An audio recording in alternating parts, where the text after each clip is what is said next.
Hello and welcome to Curious Futurist, the show that explores how today's technological and economic trends are shaping tomorrow's world. I'm your host, the Curious Futurist. Now, this week's guest is Andrew Batey. He's the co-founder and co-CEO of the company Beatdapp, along with his colleagues Morgan Hayduk and Pouria Assadipour, who've built this remarkable blockchain-based company together, even though they didn't even want it to be blockchain-based when they started. But as you'll see from the interview, Andrew himself has had a remarkable career. Consider this, that in his teens he became a national dog show champion and even an international dog show judge, travelling to Europe and Asia and all over North America judging shows.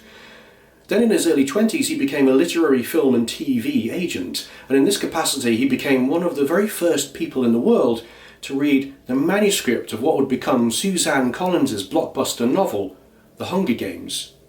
Fast forward to now and his company Beatdapp, which has been around for about a year and a half, 2 years, but it's already got such excitement in the music industry and from the international investment community that we could realistically see this company being valued in the hundreds of millions of dollars in a very few years' time. It's a fascinating story, one I think you'll enjoy very much. So why don't you join me in welcoming Andrew to the show? Are you ready to meet him?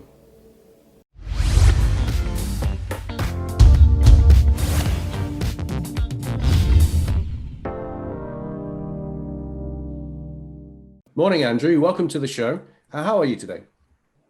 Good. Thanks for having me. My pleasure. Do you want to tell us, first of all, then, what your company Beatdapp does, like what problem it solves and who it solves it for?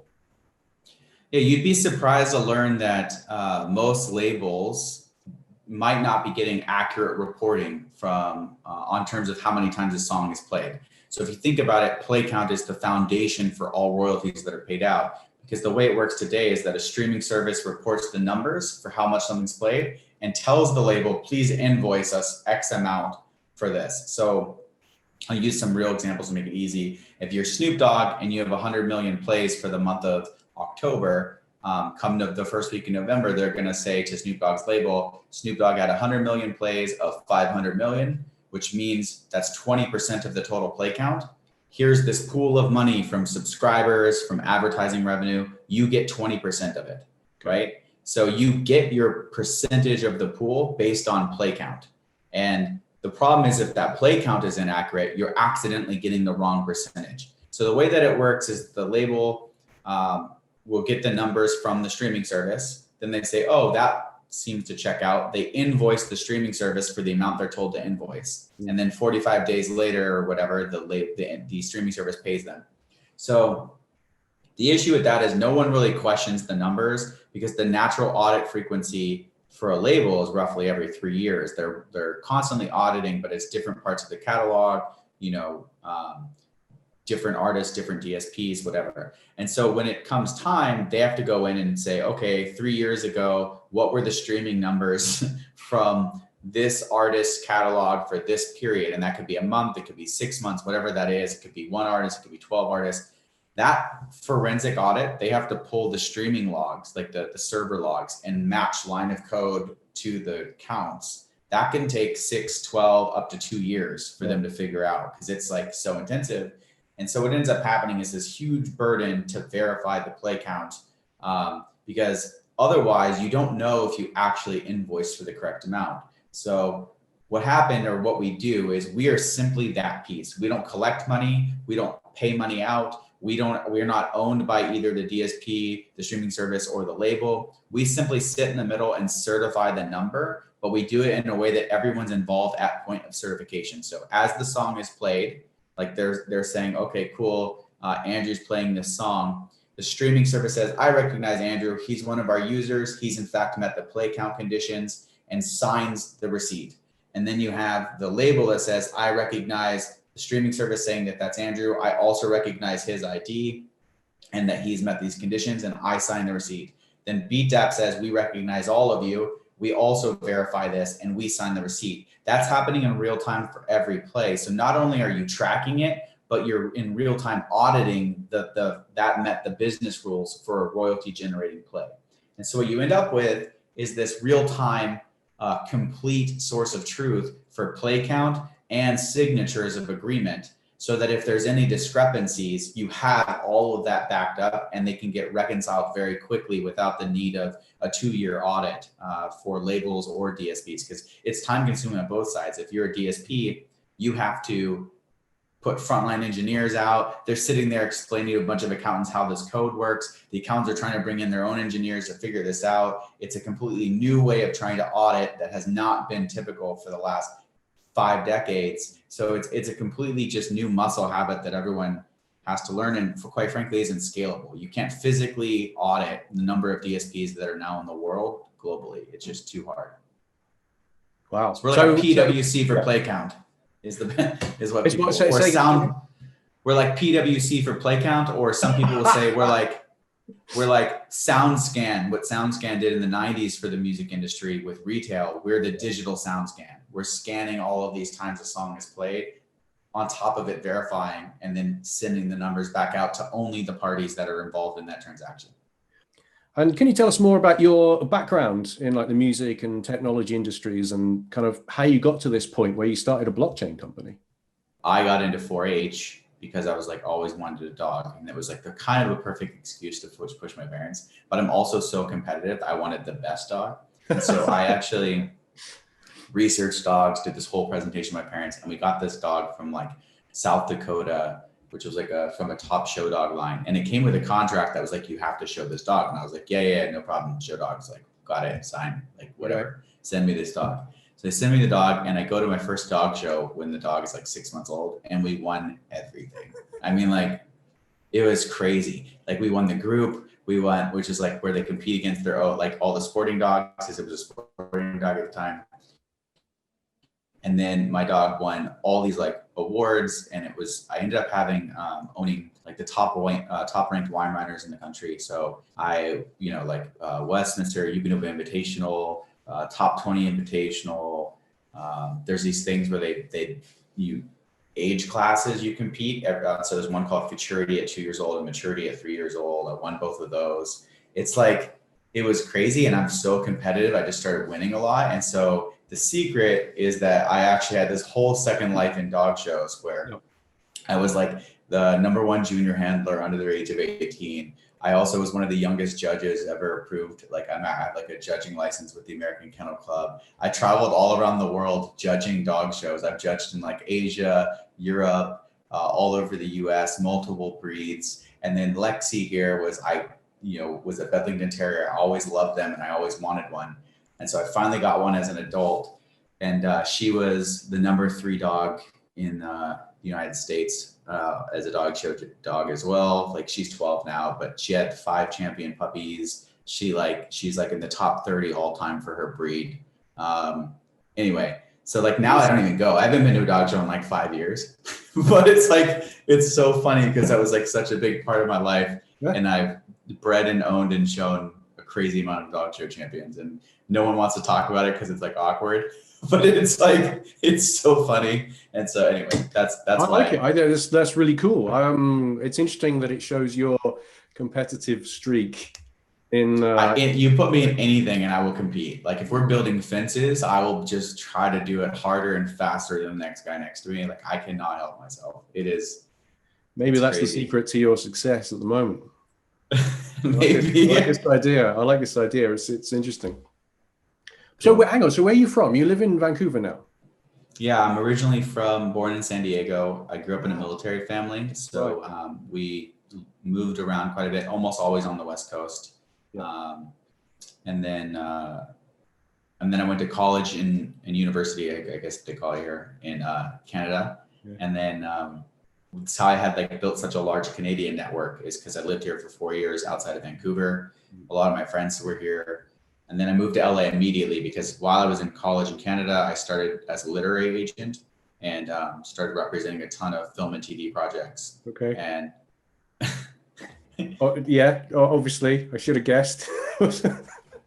Yeah, right. No, my life's a little weird. Anyway, at one of these dog shows, I was selling raffle tickets at a 50-50 raffle ticket at like a charity event. And I was hustling at the front door, and one of the women that was there is like, own this agency. And she was like, you are literally an agent in the making. Would you be interested in interning for my agency and just building up your resume while you're in high school? Like, who cares? This will be good for you. And if you like it, I could see you having, I pick winners, and I think you're one, and I would like to see you in our agency. And so I started working with her in the summers. And then by the time I was going into my second year of university, there used to be this rule in Canada that you couldn't represent more than 3 Canadian principal talent on any show or production unless you had a Canadian office. So I pitched them on making me a bonded agent with the state of California, letting me set a front office up, and then just hustling my way into all the productions to try and steal the showrunners from Canadian agents. And they were like, cool, that sounds interesting. This costs like $1,000 a year. Who cares? Go for it. So they did it. I got bonded. I was like a legitimate agent at probably 10 years younger than I should have been. And I was literally just the balls on me, just walking into productions, like just so many shoots are here in Vancouver. And I would just walk a bit, who's a showrunner here? Like flash my card around, start talking to these like 50-year-old guys being like, I will make your career. I know you want to get to the US. I can do that for you. And I would just like recruit like as many of these, and they loved my gumption. They just loved that I gave no fucks, and I would just walk into their production and tell them I could make them a star. And they were like, what the hell? And so I got a couple to bite. They did really well.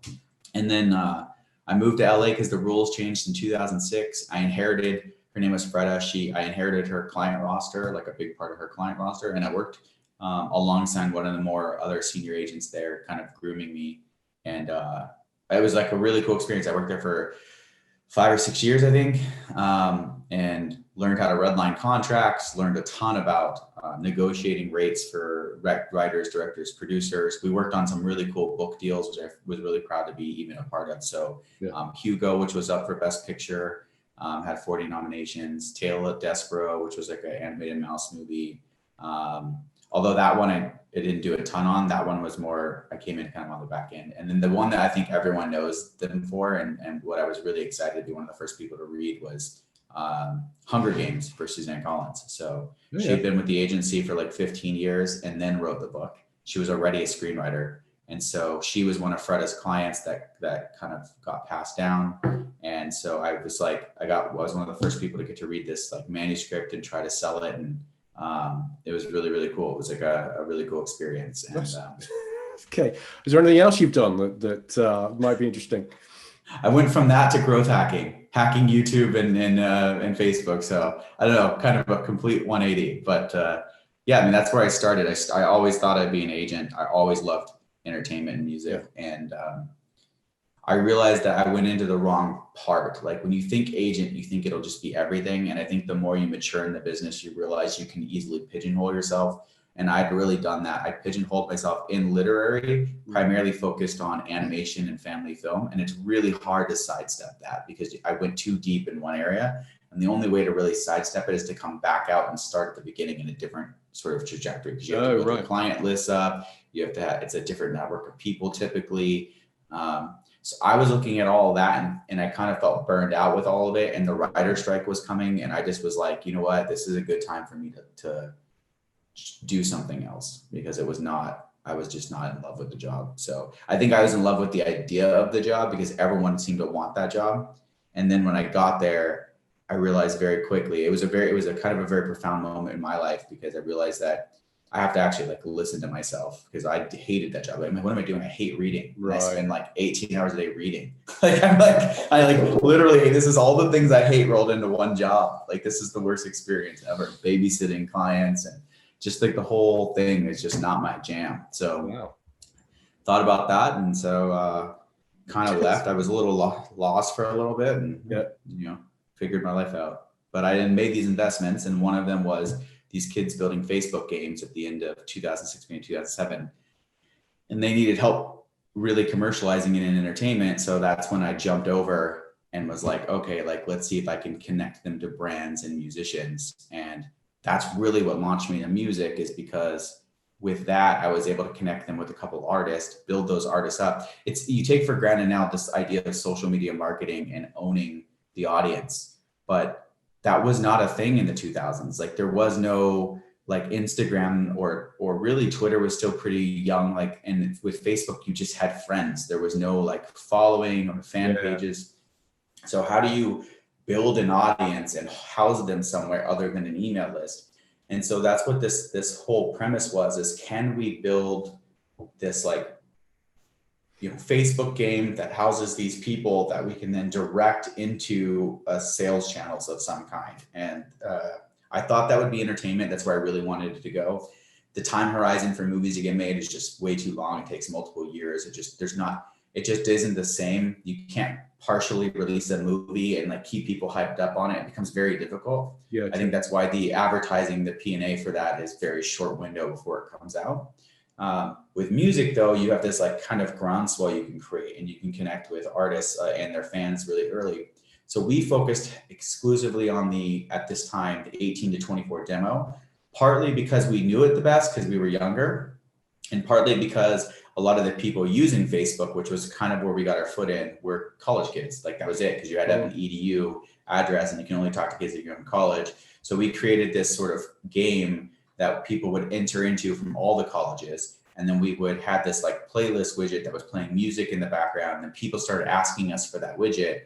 And then we started using that widget to drive as a playlist, like the original sort of playlist idea. We'd give it to them for their websites, and then frats and sororities and stuff would be using our play widget to like play music at their parties in the background. And so then we started seeding where people would go into 1 and 2 and 3. And then we realized we can drive real fans for that, like by creating that playlist. And like, so we would then, what we went to the next step was, okay, let's go get a couple artists and see if we can keep putting them in the right spots in this playlist, build enough of an audience, do a college tour, because now these people know who this artist is, and see if we can just do a college tour that no one talks about tickets to like some frat party. But if you can build up enough hype, already virality and word of mouth, in a college environment, then maybe you could propel an artist. And so that was the hypothesis. We ended up doing that in 2010. We launched this kid that, was found at a bonfire in Nantucket. And he was like a soccer player turned rapper. And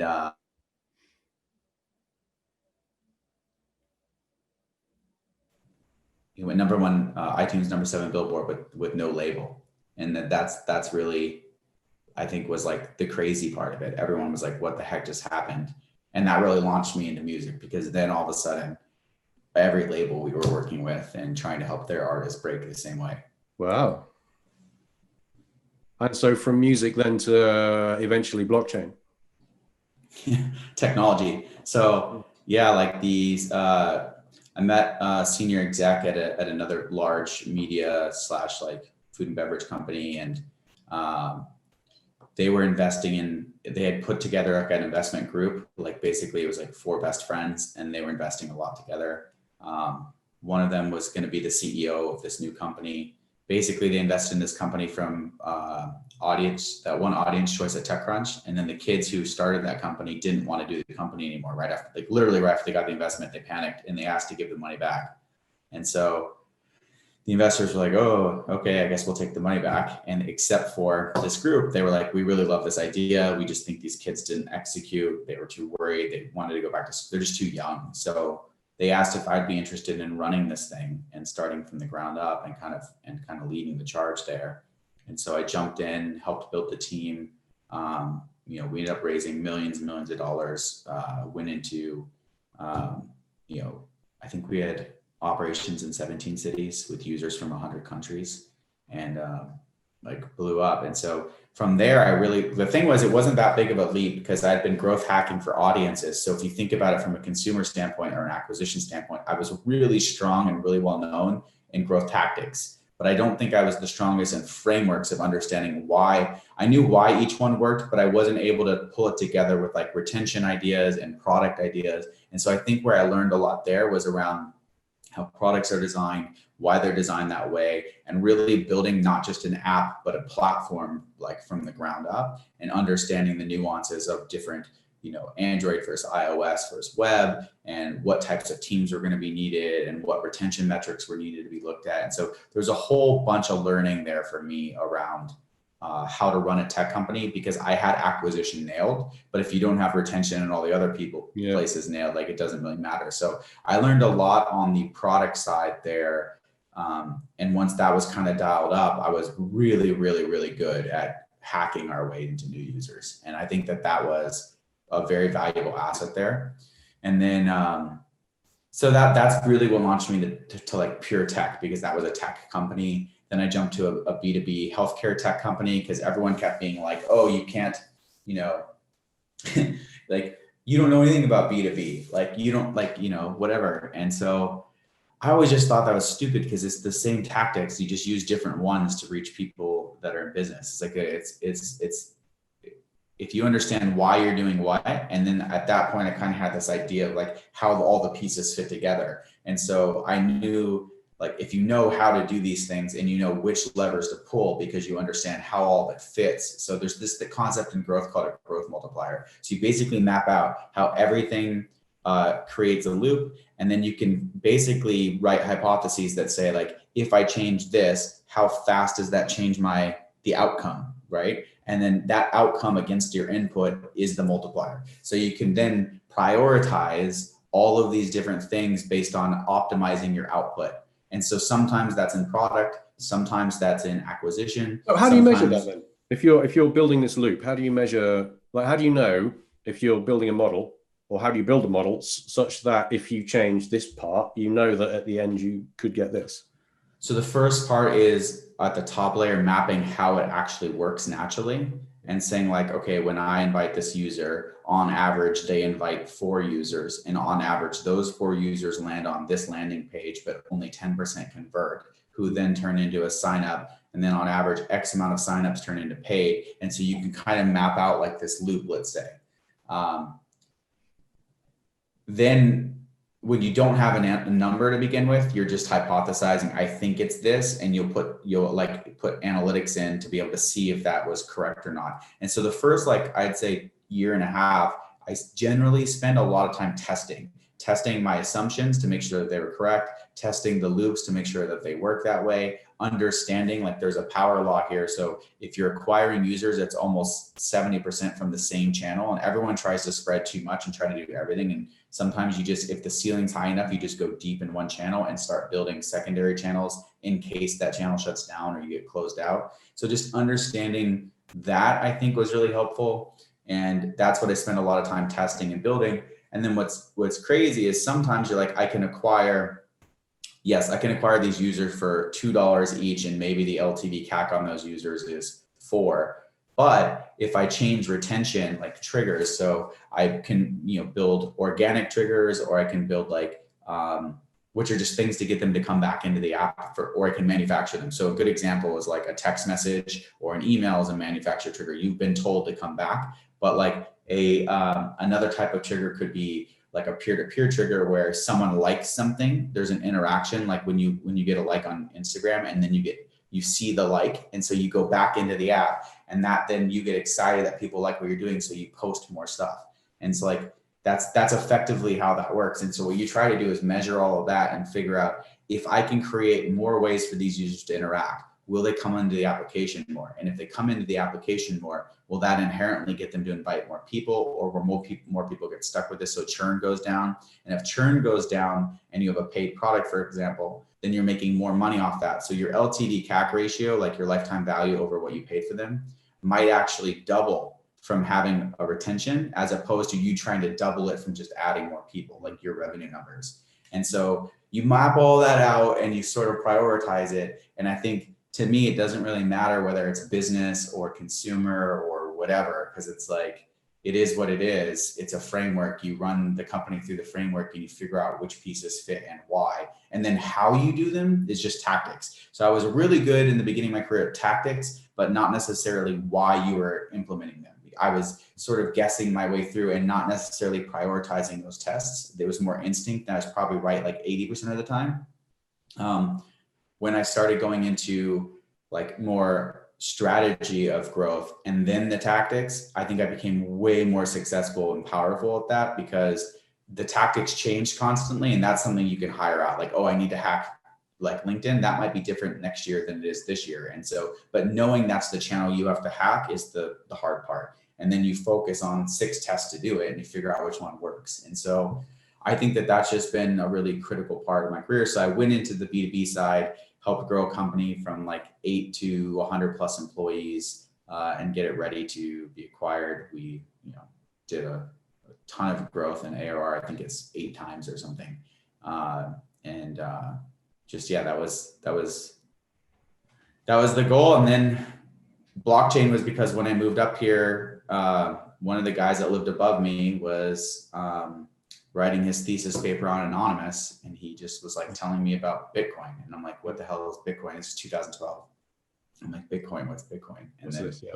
yeah, like, what is this thing? And he was like, oh, I'm using all my lab money to buy it. I think it was like $15 or $20 a coin. And I'm just like what?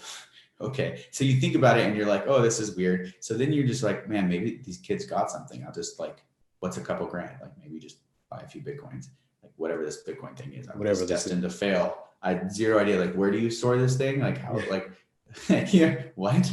And then it starts blowing up and you start thinking, maybe I should mine for this stuff. Like there's miners, like how does this mining thing work? And then you start trying to get into computers and GPUs and figuring out like, how the hell do you network these together? And like what, like then you start building mining machines. And then all of a sudden mining became really hard because it became so popular. So 2013, there was like a shortage of computers and GPUs and everybody was like in this space, and it became not economically really viable for you to mine if you're a small guy. So then I got out and I kind of sat on the sidelines for a while. And then in later, like 2015, 16, started looking at like building dApps on top of Ethereum. And then when I moved back to Canada for the second time in 2016, I started a crypto club at work, and we had a ton of engineers that were just like building trading bots and like cool foosball apps that were blockchain enabled and just fun things for the team that had nothing to do with business. But what ended up happening was I ended up with this kind of core group of guys that ended up being very good at blockchain development, unexpectedly. So when this thing came up with the label and they were like, can you build this? I was like, actually, I have a lot of blockchain guys to build this. Like, I think I have all the best guys to do this. And I understand why you're trying to solve this problem. I understand how to solve it. And I don't know if we can build it, but it's worth a shot because I thought, man, if we could do this, it's a really huge company and it'll really change the game for the industry. Okay, so this runs on the blockchain, right? Correct. Now, the point of this being, I guess, that verification part, right? So that the transactions have to be verified by all these parties that you've explained, and then that goes on a blockchain as a block, and that's immutable. And is that a correct understanding of the sort of basics of why that works? Correct. Yeah. Yeah, no. And so when you think about why blockchain, believe me, there's probably 100 reasons or things to make this that aren't blockchain, but none of them solve the core issue, which is trust. Like the industry needs to trust one another and every other kind of variation of tracking. In a blockchain protocol like ours, you don't need to trust that the streaming service is relaying the information correctly because you can see that information and you're certifying it at the same time. And there's only a consensus reached once all 3 parties have agreed that this in fact counts. So you don't need to trust the other person for the numbers to be correct. So it allows everyone to participate trustlessly, which is the key to blockchain. Yeah. And then I think the other reason you use blockchain is typically some sort of accounting function, which is exactly what we're using it for. So I think that we're probably, as we've discussed before, I've been in the blockchain space for a while. I did not want to, I'm the first one to not want to use blockchain for every solution because I think that everyone thinks it's the silver bullet occasionally and it's a mess. And I was like, no blockchain on this. And then it is probably the one use case that I can think of where it actually makes sense. And I'm just like, okay, well, I guess we're moving forward with blockchain then. So when you started on this, you really weren't thinking of a blockchain solution necessarily. I didn't want it to be. So when we started doing when we heard about this problem, so we had a really large label come to us, one of the largest independent labels in the world. This whole problem came to us. I didn't even know this existed. So we were at a football game with my co-founder, Morgan, and we were discussing royalties and how they're paid out with some music people that we've known for 10, 15 years. And this sort of problem came out that like, hey, we don't actually have a count for the number of times a song is played. And what's interesting is, in a lot of ways, labels are the new artists, because like when you think about 20 years ago, artists didn't control distribution. They didn't know how many times something was being sold. They didn't like, they had to trust the label was doing their job correctly. In a lot of ways, the labels they need to know too. So they get marketing level data back. They know like some information, but that data is not royalty certified. And so there's a huge discrepancy in marketing level data and what counts. Good examples, if somebody plays your song 100 times in a day, the first 10 count for royalties, the next 90 don't, right? And so understanding that this play count might not actually represent what counts for being paid is different. And so there's a lot of these issues there. So when they brought it up, they're like, do you think you could build this? We went and checked with a bunch of players, and we, spent a lot of time trying to understand why iterations of something like this had failed. We talked to some major labels who tried to build some stuff. We talked to other companies that had attempted and failed and why they failed. And almost always it came down to timing and trust and neutrality. The fact that it needed to be third-party neutral. Anytime it had been started by a major player, the other major parties were unwilling to use it. And so it needed to be this kind of Switzerland in the music industry. And honestly, that's why we were like, okay, well, we now know it needs to be blockchain, because they're all demanding that it be some kind of tool that they don't have to trust the other party for. And honestly, there's guys like Benji Rogers and people that had really been educating the music industry for 3 or 4 years on blockchain. And I think what ended up happening is a lot of them started really buying into the notion that blockchain could solve the trust problem.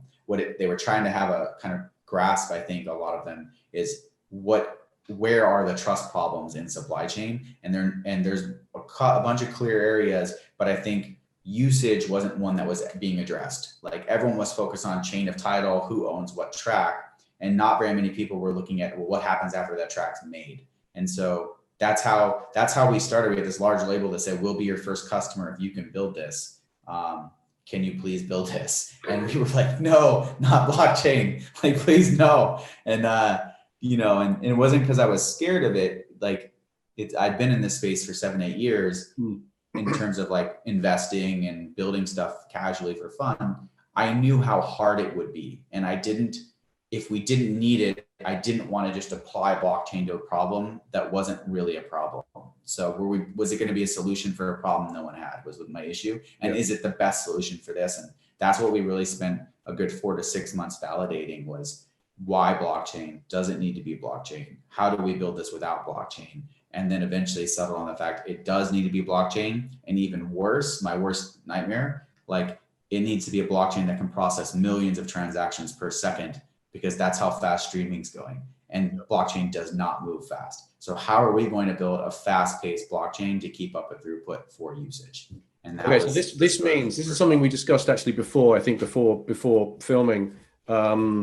This means you couldn't just put out a minimum viable product, right? You had to have a product that could actually cope with all these millions of transactions before you went to market. Now, this to me sounds mildly terrifying. Do you want to talk about how you went through that? Like you actually had to build this as close to what you thought the end product might be before you went to market, right? So do you want to tell us about that? Yeah, that was the crazy part. I mean, I've coached a lot of startups, mentored them. I'm all about what I like MVPs and MVTs, like minimum viable test, to test the input to a product, to the minimum viable product. And like this whole waterfall thing of building it first seems crazy to me. So I was definitely worried about that. Also worried that no one had done it before. It's not like you can get online and go into like forums and figure out, how do I build like a fast volume, high volume blockchain protocol? Like it just wasn't a thing. Like it was trial and error, a lot of R&D. I was lucky in that I had worked previously with a bunch of blockchain engineers at another company. And so it was sort of serendipitous, because I knew exactly who I wanted to lead this charge. I knew who I wanted to be my co-founder right from the beginning, like with me and Morgan, and his name's Pouria. He's our CTO. And I went to him and said, look, we have a huge label. Let me show you the label. This is how crazy awesome they are.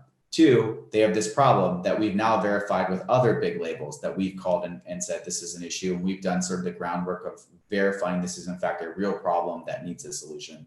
Three, we've also isolated the fact it has to be blockchain. And you are the guy that I know that can make anything because you're brilliant. So if there is a way for this to be done, you'll be the guy that unlocks it. I don't know anyone else that thinks like you do that can make this happen. And so the first miracle was convincing him to go in on this crazy idea.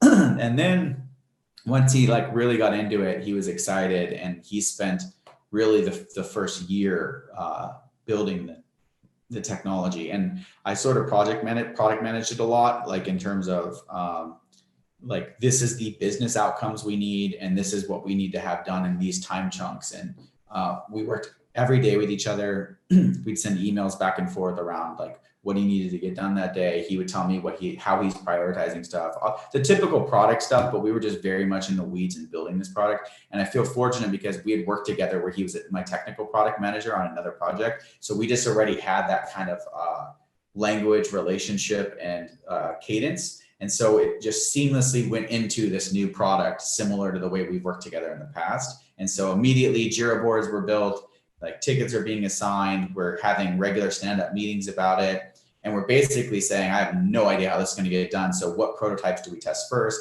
And one of the key things I really wanted to focus on was making sure that whatever we ended up building met the expectations of the labels at the end of it. And part of that was knowing like what the end product needed to look like for it to be usable on their front.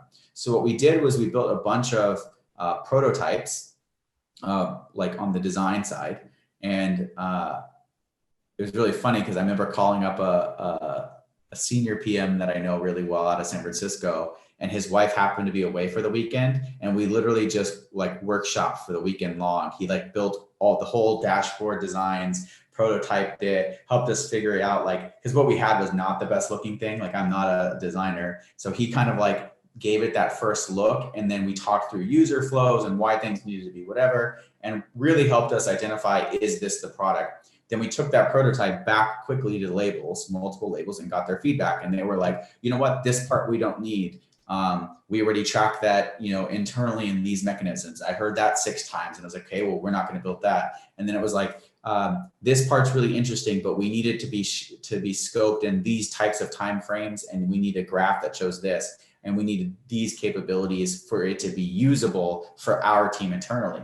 And then I said, okay, well, what of these things could we ship that you would start using that we could build later? And really identifying what core products and the reason they needed to use those things from the end customer. So you were getting constant feedback actually then from your prospects, the guys who were ready to go in on this. Yeah, with the core things of like when you go to buy a car, you're like, I needed to go A to B. It needs this kind of gas mileage. I don't want to have to put premium in, or premium's okay. This is my price range. Like, you're kind of identifying what this car needs to look like. But at this point, the car has no engine, no frame, no chassis. It's literally just like a fake car. Like, let me just fake a car for you. And you tell me, yeah, that's the one, so that I know what I need to build underneath it. Because I wasn't sure. I knew it needed to go fast, but how fast? I knew that you needed data back in X types, like, real time, minute, hourly, but how fast do you actually need it? I knew that you needed verification, but how does that verification need to work? Like, there was a bunch of these pieces. So we've sort of faked the front end of what they would interact with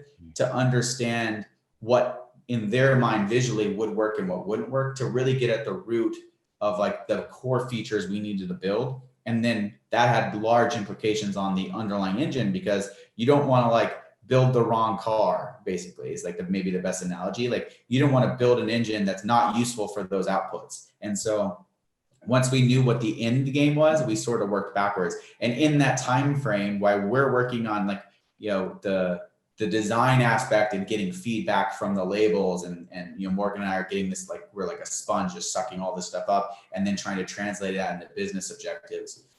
Pouria is in the background testing all these different protocols, testing throughput, trying to figure out, can we build on someone else's blockchain, or are we going to have to build our own? Is there any way to string this stuff together? And ultimately, once we landed on the final product of what the MVP needed to be, and we landed on what needed to happen in order to power that, we realized we have to have our own blockchain. So we don't have a choice. There's nothing out there for us to use that is viable to get that outcome. So then really became the hard part that Pouria, I mean, like at some days probably was slamming his head against the wall thinking, why did I agree to this? I mean, failure after failure, trying to figure out how we're going to power 1 million streams per second on a blockchain. Yeah. And, you know, he had the breakthrough in around October 2018 after almost a year of development. And we crushed it, and we were like, wow, like then it's just a matter of optimizing this structure and making sure it's scalable. So we spent really a large part of the next 6 to 9 months battening the hatches, red teaming it, making sure that security and risks were accounted for, you know, bringing in outside experts to attack the system and figure out ways that it might be manipulated, verifying all of our assumptions essentially for this protocol for what we were doing to make sure that it was as secure as possible.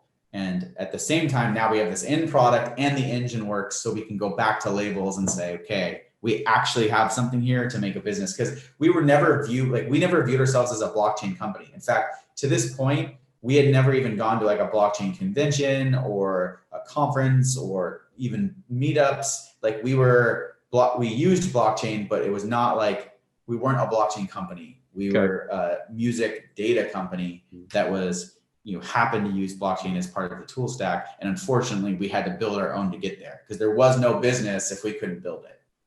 So timescale wise, then you're looking, it was about a year of development from say October 2017, October 2018. Then you got this 6 months of like as you said just there, sort of the rigorous testing and testing the assumptions and so on. And then after that, you could start going back to the market and go, here we are. We were already talking to the market. So I think it was more about making sure it was ready to turn on. Like if they said, yes, let's go, could we turn it on? Like, is it production ready? Right. Okay. So at that point, what happened? Well, then Morgan and I realized, okay, up until this point, we had all self-funded the whole thing. And so yeah, I was going to ask you about that. I'm glad you brought it up because that's also quite frightening. So yeah, please go on. We'd all self-funded it, and we were like, hey, like mostly, other than I think the bigger fear, especially Morgan and I have had we've worked in other companies, especially in tech. Obviously, my background, I always remember this saying, "You're only as good as your last haircut." And the last thing I wanted to do was tie my name to something that was destined to fail, where there were dead bodies in the music industry everywhere. Like, I mean, there's a grave of dead companies out there. And so we were just like, in that year, Morgan and I had really strategized, like, if this works, this is the heading, this is the line of sight we need. These are the pieces we need along the way. So after we verified what needed to be built, we really spent a ton of time saying, why did all these companies fail? Like really like a consultant-esque background where we went in and started looking at this company was similar, this company is similar, what led to their downfall, talking to founders, really doing a lot of discovery of what went wrong for all these companies and why, to identify what we needed to do right in order for this business to occur. And so once we had that sort of line of sight, then we said, okay, once we know that the technology is safe, then we can put our name to it and go actually fundraise and have a real business. Because until the technology is there, maybe we're too early, right? Like that's kind of the problem. Like if the tech isn't capable, if we can't build the tech, then there's no business to be had. And we're not going to be another one of those companies out there theoretically waving their hand saying this could be, and it like not actually being able to occur. And so once that happened, we knew, okay, this is tangible. This is like, we have proof that we can get this done, like technical documentation and throughput reports, and like it's been validated by so many experts. And so we knew this was legit. The next question is, can you actually build a business on top of that technology? And that's actually what we were there to do. We just sort of had to it was like we had to do all this effort just to get to the starting block. And that's what it felt like. So now we're at the start, like everybody else, even playing field for most other tech companies. Okay, now we're at the start. How do we build a business? And I think that's what we were really strategizing. And that's what we went out to do, was like, okay, now we need to fundraise. What are the milestones that are required from an investor perspective to being investable? All the sort of like, how do we marry like that narrative with our plan to succeeding. And then what are the potential adjacents after this? And like, what's our strategy past music? So really thinking like 5 years out, 3 years out, 1 year out, and aligning all that stuff, and then going to market and raising money. So we didn't want to do that too early. I knew we could probably raise money based on our reputations, but I didn't want to get burned. And then what do I do in a year from now when we go nowhere and we look foolish? So once I knew we had the tech, that's when we were like, okay, let's go fundraise. Okay, so fundraising. What sort of challenges did you face with fundraising?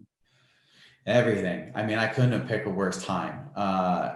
So just to clarify, when was this? What date roughly? What month was this when you sort of started to go out to start fundraising? I tested the waters early before the tech was done in June 2018. I went to some trusted VC sort of scouts and people I know in San Francisco and was like, hey, here's what we're trying to build. What do you think? And it came back pretty quick that our tech was not fundable yet because we were effectively not ready. Like we didn't have the tech and then we had no business proof. And even though they liked us as a team, they had no idea how to like estimate probability of success because we were so early. And that was just the nature of it. And so we looked at that and said, that's kind of what I thought, but it's good to know where we might fit. And so knowing that and knowing also like what they're kind of, keep in mind, that's July 2018. I think July 2018. The crypto market had crashed in January. So you had all these people that were hot on blockchain reverse course. You already have this sort of plethora of investors who hate music because they've all lost tons of money in music. Like it's not been helpful for them.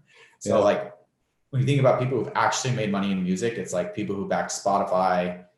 There's probably a handful of investors, but most of them have lost significantly. So I think that was the issue. So you're fighting these two kind of headwinds is like music and blockchain. And so, I thought, okay, let's just not even talk to any more investors until the tech's real, because there's no point in like beating ourselves up. Like let's focus on strategy first and get the technology because we know we have the customers. Maybe this can be customer financed, whatever. There's other pathways. So then when February came around, when we came out of stealth mode, February 2019, and we're like, we have the technology, we batten the hatches, we know exactly what we need to do to excel. We quietly started going and getting proof points that we thought would signal to investors. So we had labels sign the LOIs, the same labels that we were working with already to give us feedback. We're like, yeah, we're in. And they started signing agreements with us. We started quietly building an advisor board that was very powerful and industry endemic and relatable. So we started doing all of those kind of pieces. And then when we went out to fundraise, we just removed blockchain from everything almost. Because at the end of the day, we're like, oh, blockchain powers the protocol for verifying, but like we're a music data company, like we're not a blockchain company. And I think focusing on fighting one battle, which was music, and why we'd be the team to overcome sort of the issues of music investment was easier than trying to fight both battles of blockchain and music. So we actually stripped blockchain out of most everything in our presentation. We had one slide on why blockchain is useful for consensus or why they agree, but that was basically it. Everything was around, this is the customer who asked us to solve this problem. We've then solved this, we've created the technology, it's already done and filed multiple patents. And we have all these customers already lined up to use it. And this is the traction we have. We need your money to scale the team and execute on this. And here's all the signals of why we're going to be the team, like the advisor boards and the people who've written about us or whatever. And so that narrative, I think, really worked well, because then it was less about blockchain. The technology was assumed to be solid. It was more about, will these guys succeed in the music industry, and are they the team to do it? And I think the overwhelming answer once we got to that was yes. And we were like 200% oversubscribed in our round. And so we had to kick a bunch of investors out. And we said, we were very real about this is the goal. Like, you give us this money, we're going to scale up the team with this technical staff, almost all engineering. And we're going to go get you 20 more labels that are all willing to use this. And we accomplished that in 3 months after we fundraised. Like, we fundraised, hit the goals in 3 months.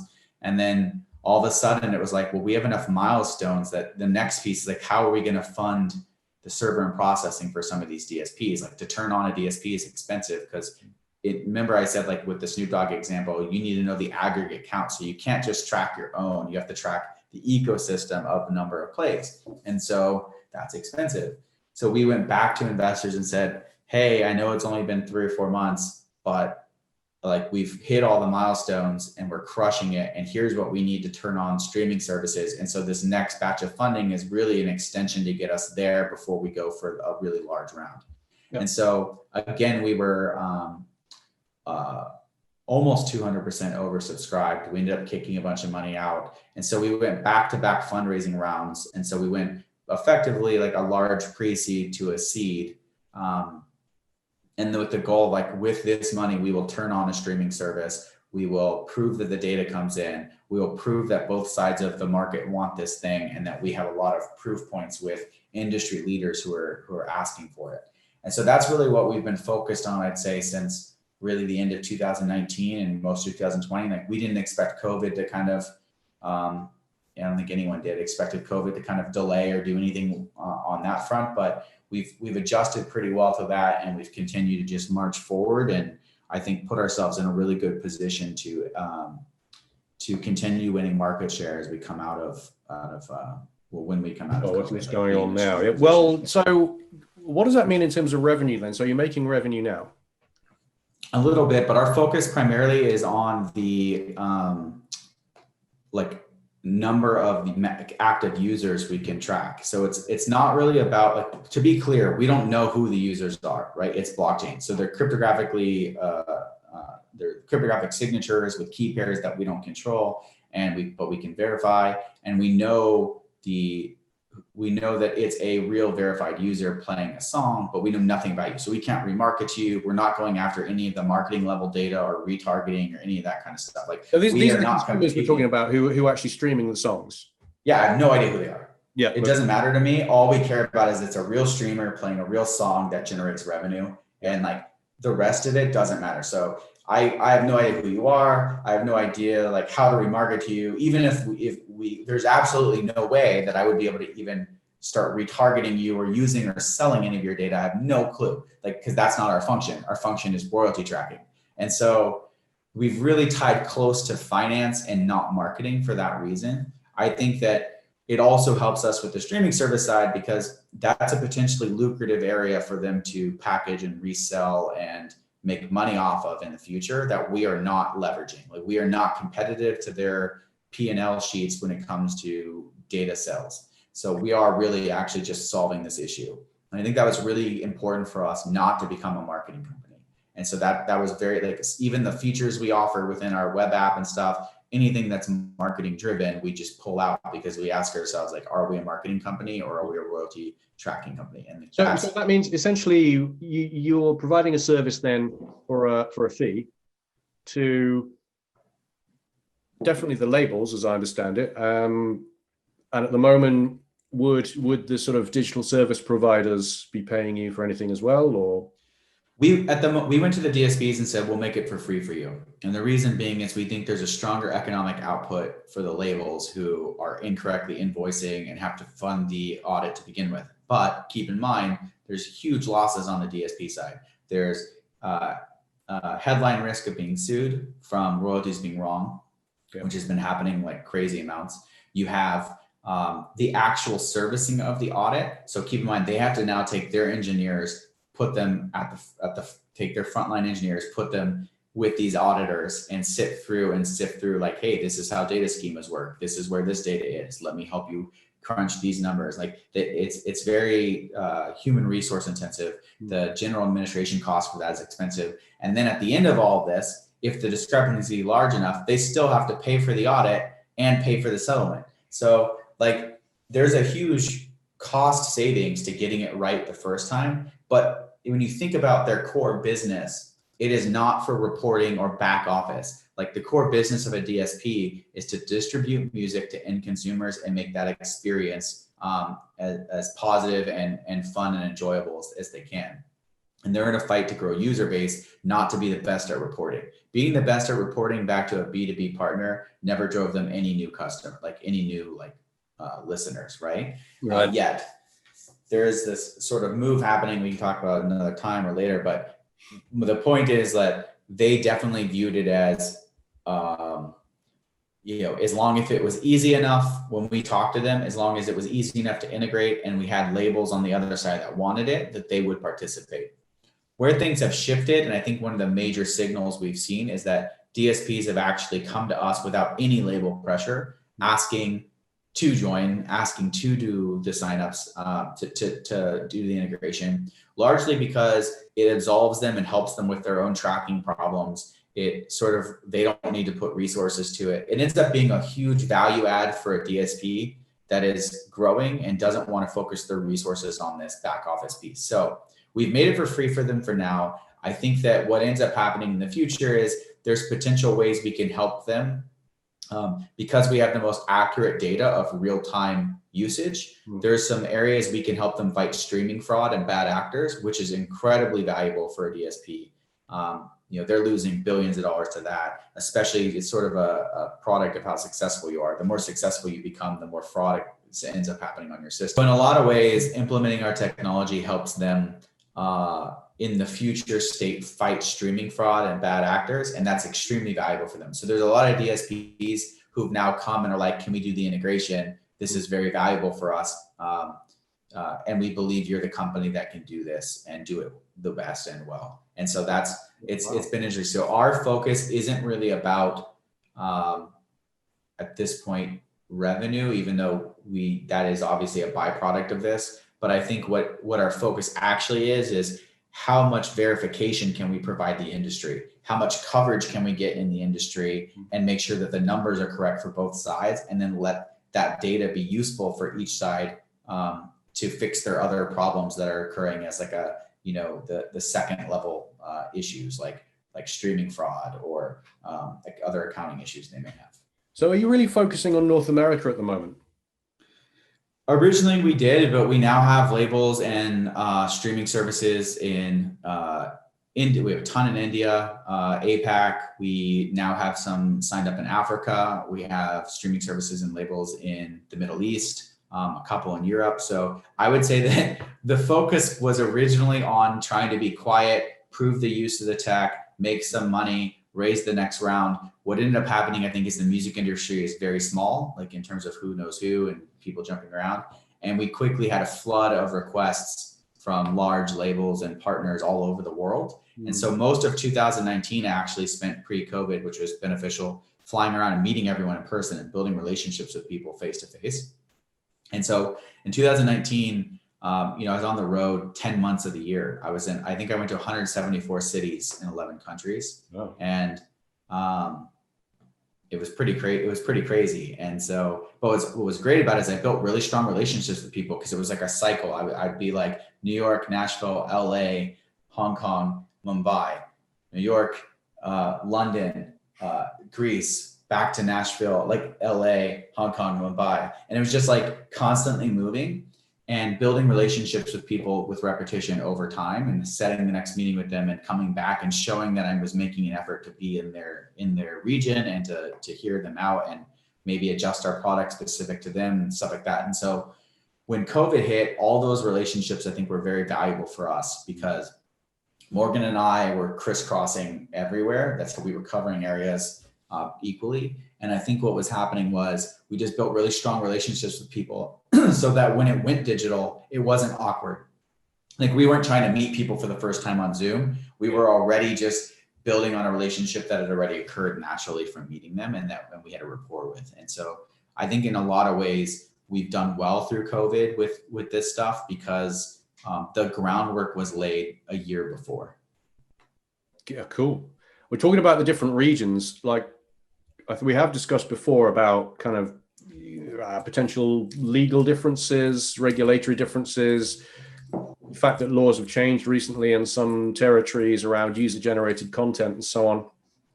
How do you see this like affecting digital service providers, music labels, and like how do you at Beatdapp sort of help these guys deal with the implications of that?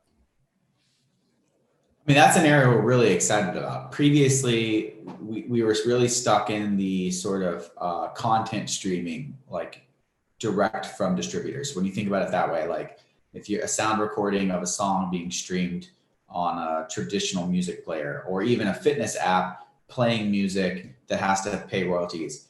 The user-generated side has kind of been this difficult thing to track because you don't have a metadata feed coming in necessarily from a distributor or a label that says these are our tracks and then tell us what was done. Like you have to basically do sound matching and match which songs were supposed, like whose song is what in this user's video, how many times was that song played. And then you have this thing which is effectively called safe harbor, where these platforms are saying, hey, we actually don't, we don't make the videos and we're not in charge of this. We create a pipeline for them to distribute content, and it's kind of on you to find the content and tell us which ones are illegally using your music, not licensed, right? And when you think about the fact that videos, especially 80% of videos use music, it's a pretty pervasive problem. So with something like Article 17 that passed in the EU and is supposed to start coming into effect in July 2021, there will be a time period where these member states are going to have to implement some variation of this guideline.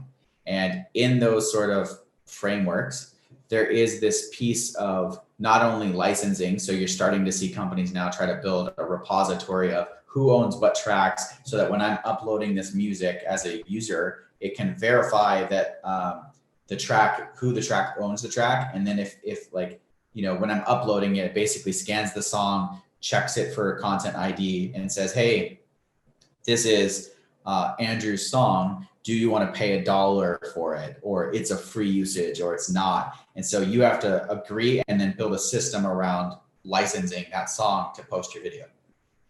The other piece that everyone's overlooked that I think is critically important is the usage and compliance of that, because there will be usage reporting that is required, and that is going to have to be, just like any kind of certification, third party. And so you can't just report your own numbers and expect regulators to accept that. And so we are a plug-in tool that already exists that can track high levels of throughput. At this point, we've pushed over 10 million streams per second per region.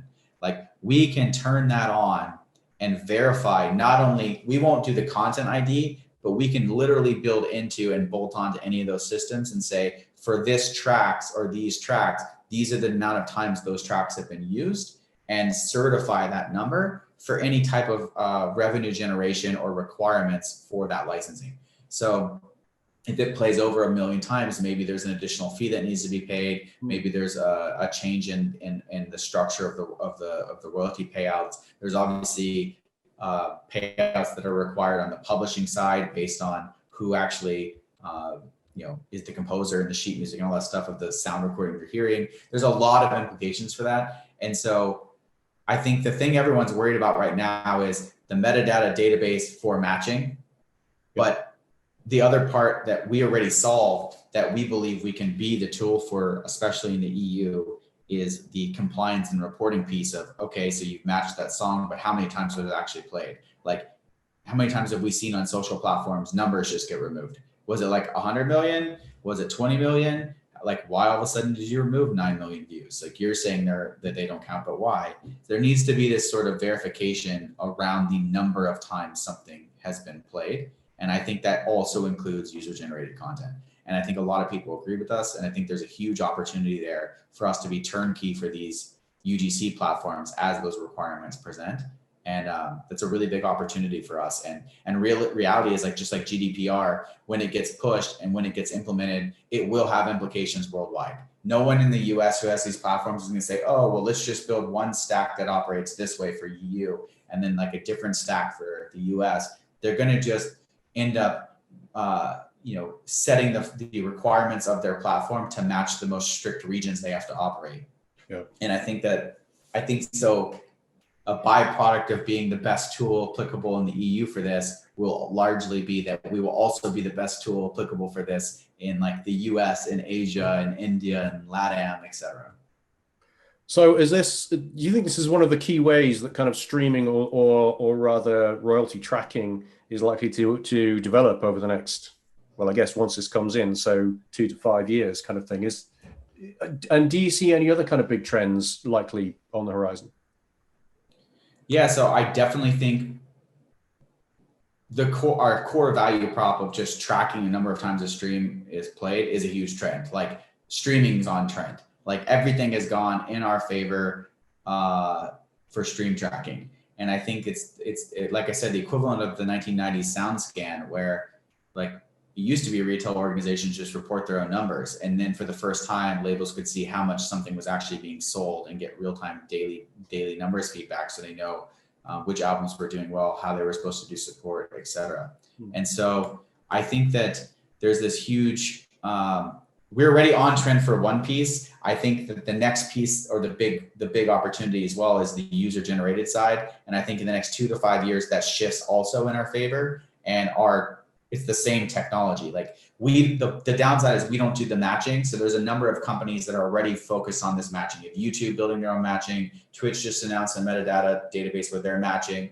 You have guys like Pex doing matching. These companies are all matching, but none of them have the technology to do the tracking of usage. And so for us, in our viewpoint, we're that agnostic tool that can bolt onto all these products. And I think that's a massive win, not only for the artists and for the industry, but for us, right? And I think those two things in the streaming direction are really big. And I think that the other kind of large tailwind, I would say, is live streaming music, right? So there's this opportunity around live streaming and things going digital for concerts. Like that's still a performance, right? There's still royalties that need to be paid out. And I think tracking of that will be further refined and regulated in the future. I think that you'll need to verify stream counts for live performances, just like you have to verify the ticket sales, right? So I think that there's a number of opportunities around our specific technology, and there's multiple tailwinds helping us in music, and then, streaming as a category in general, like outside of music, because music and video are so tightly related. Yeah.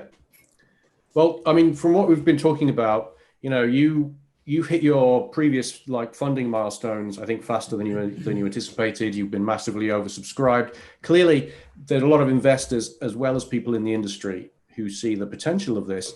So what's next for you guys? Like what do you see coming in the next sort of year, 18 months, 2 years for you?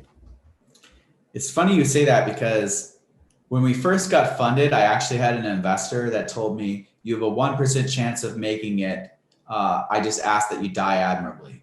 And I'm going to invest in you, because if you make it, hot damn, that'll be a big exit, right? Like that's basic. And he was like, this is like a moon. We have no idea if you can coordinate this, but if you can, I believe you're the team that can probably do it. I still give you a 1% chance of making it. And I think what we've proven since taking that funding over the last year or so was that not only are we the team to do it, but we have hit almost all of those milestones. We have data coming in from DSPs. We have labels and pilots that are live. We've built a world-class advisor board with some of the industry's biggest veterans. We have A-list artists that are excited about us. We have industry associations that are excited about us.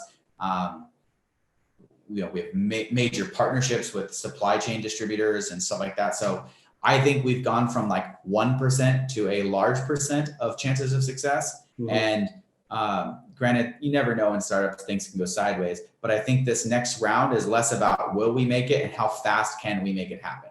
And so our expectation in the next 12 to 18 months is, I think in the next 4 to 6 months, we go out for a large funding round. I expect in early beginning 2021. We already have a ton of venture funds sort of circling us, and also our own investors pushing us to go faster. If anything, we keep hitting these milestones quicker than expected. And we keep hearing from our investors, and entrepreneurs always give us a timeline and they never hit it. So we expect it to be delayed. The fact you're even on track is incredible. And so they're just keep going, go as fast as you can. So we expect to do a huge funding round in January, February, lock down some terms this next year. Probably it'll probably include some of our current investors and a mix of potential other people that I think are more strategic to helping us win.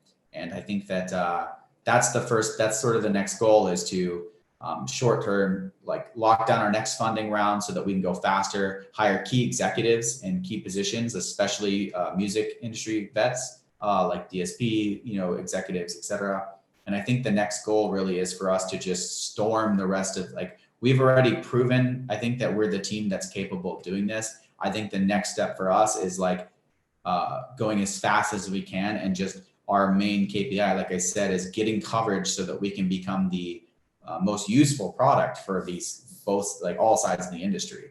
And I think revenue is a byproduct of that. I think if we're useful and we can provide value to both sides, revenue will come at probably a faster pace than we want or expected. So I think as long as we continue to provide value, the revenue will come. And really the next 12 to 18 months is around securing our financial future so that we can really go as hard as possible and put the foot on the gas and just win this fast. Well, it's very exciting. And I think it's probably a good note to end this on. So I would say thanks again for your time, Andrew. It's been fascinating. I've really enjoyed it. I obviously love talking about myself, so thank you. Thank you. Hi there. If you made it to the end of this video, please leave a comment or a question below. I'd love to know what you think about some of the topics we've discussed here today. If you enjoyed the video, please consider liking and sharing, and do subscribe to the channel if you want to stay up to date with all my videos as they go live. Thank you so much for watching, and stay curious.